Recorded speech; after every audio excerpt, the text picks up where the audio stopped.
أعزائي المتابعين، أهلا ومرحبا بكم في حلقة جديدة من سلسلة مع رشا. وحنحضر مع بعض كيكة سهلة جدا بمكونات متوفرة في كل مطبخ، وطريقة ولا أسرع ولا أسهل، ونتيجة ولا ألذ ولا أشهى. تابعوا معي الوصفة للآخر وشوفوا المكونات وطريقة التحضير. حنحضر عندنا قالب فرن بهذا الشكل أو قالب كيك، وندهنه بالزيت أو الزبدة دهنة كاملة على أرضية القالب والجوانب أيضا، وبعد كده نرش عليه قليل من الدقيق. طبعا قبل تحضير خليط الكيك، قبل أي عمل في بدء تحضير الكيك، نبدأ نحضر القالب. هنرش القالب برشة خفيفة جدا من الدقيق بهذا الشكل. طبعا في هذه الأثناء الفرن شغال بيسخن معانا، الكيك محتاج يدخل على فرن ساخن مسبقا. بعد كده حنقلب القالب بهذا الشكل عشان نشيل كمية الدقيق الزايدة معانا بهذا الشكل. عندنا هنا مكونات الكيكة 4 بيضات، 10 ملاعق من الدقيق الأبيض، طبعا بملعقة الطعام. الملاعق تكون مليانة، لا هي جبل ولا ممسوحة، ملاعق مليانة.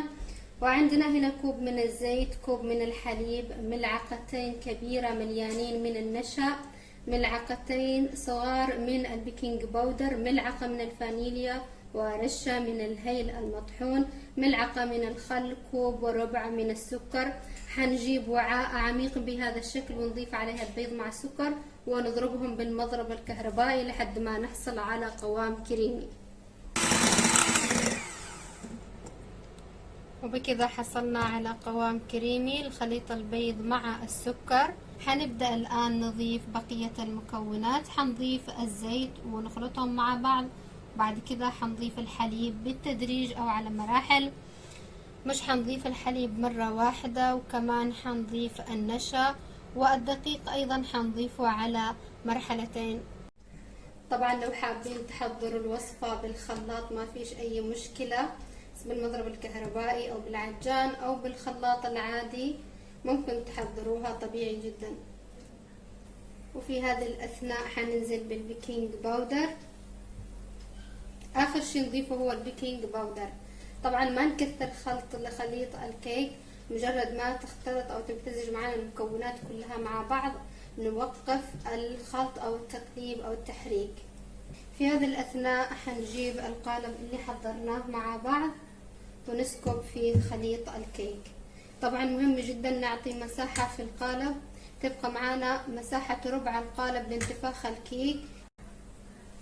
بعد ما سكبنا الخليط كامل حنعطي القالب كم طرقة بهذا الشكل عشان نتخلص من أي هواء موجود أو فقاعات للهواء في الخليط.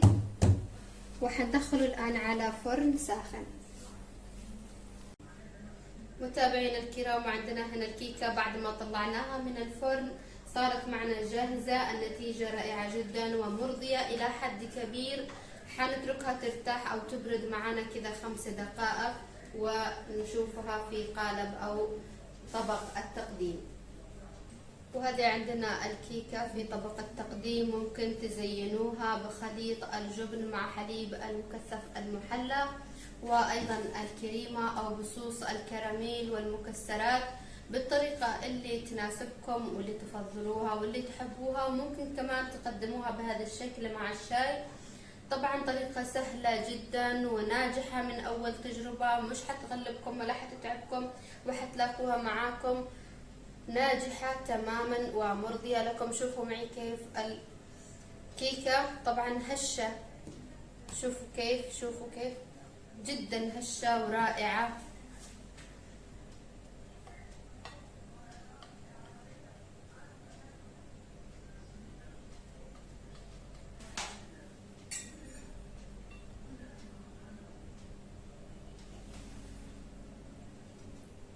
وبكذا أعزائي المتابعين صارت معنا ألذ كيكة وأسهل كيكة كمان جاهزة.